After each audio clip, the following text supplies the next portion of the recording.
Welcome to the latest episode of Branding the Experience, where we discuss ways where we can create environments where employees actually want to come to work and customers want to keep coming back.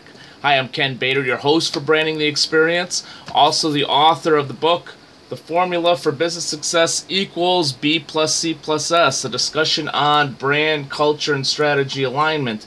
And our subject today is the brand audit. Now, I talked in my podcast about the cultural audit, and the reason I bring both of them up is around this time of year. This is being filmed in July, as you can see from my calendar, and around this time of year, a lot of my clients and a lot of business owners and executives are concerned about the S. They're concerned about the strategy part of the B plus C plus S formula, and that's great. You know, some people are going through their goals, some people are looking at key performance indicators, others are looking at general numbers, net income, sales, things of that nature.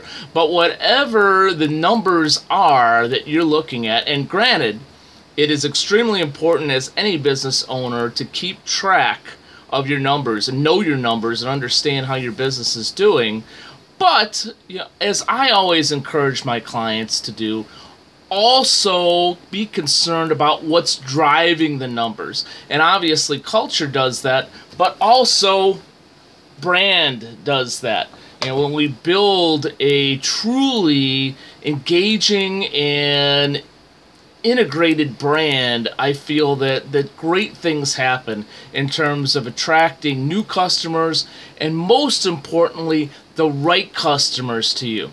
So if you haven't heard of a brand audit before, it's actually a pretty simple thing. Now, I've done brand audits before myself, and one of the easiest ways to do that is to literally take any marketing collateral material that you have and put it out on a big desk or a big table, maybe in a conference room or something like that. Also, either print out, or better yet, take a laptop, take a tablet, and maybe also a phone and or a tablet or phone, I would say, and look at your website and the different pages on different devices and look to see how everything coincides with each other.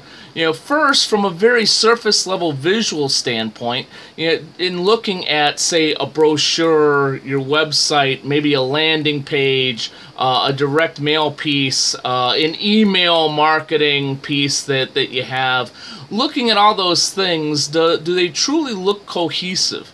Do they look like they're coming from the same company?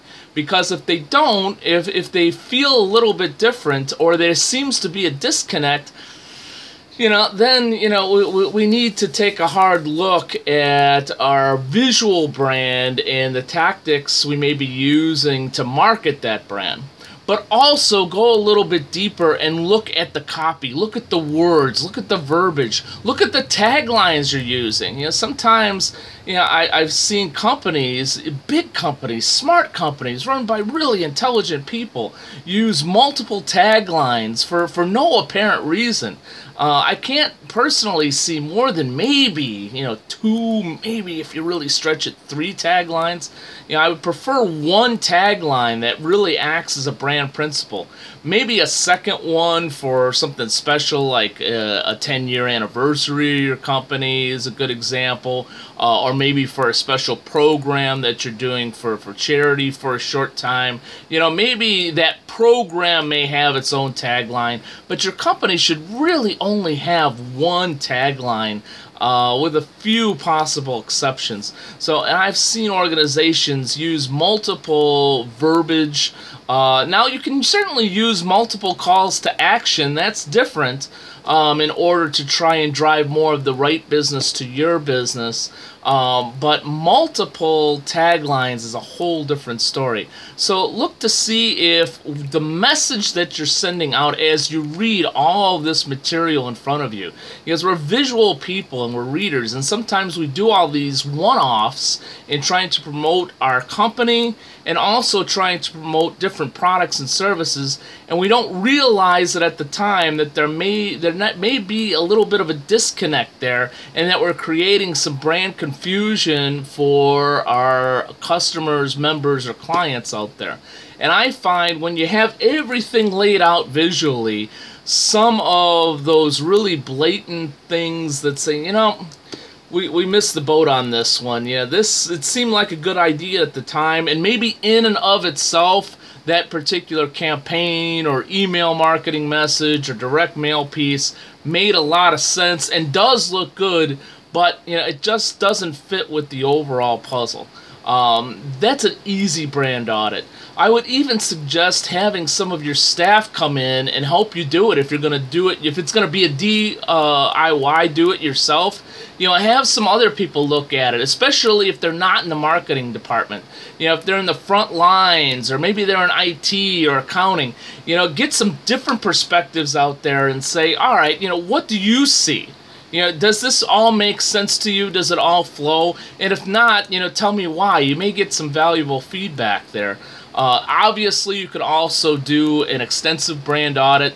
At Bader Training and Consulting, we do brand audits, and we even go into a little bit of a deeper dive and do what I call a B+C+S audit, where we look at your brand, your culture, your strategy, the elements of all three, and let you know if you're in alignment or some of the areas that you might want to work on. And of course, we're always happy to work on some of those areas with you if need be. But whether you work with a firm like mine, you work with another firm, or just do it yourself, mid-year is a great time to take stock in not only your numbers, but also what's driving those numbers. And what's driving those numbers oftentimes is your brand and your brand essence with your customers and also your employees. Thank you for spending some time with me today. And here's hoping that you brand the experience at a very high level for all those you serve. Take care.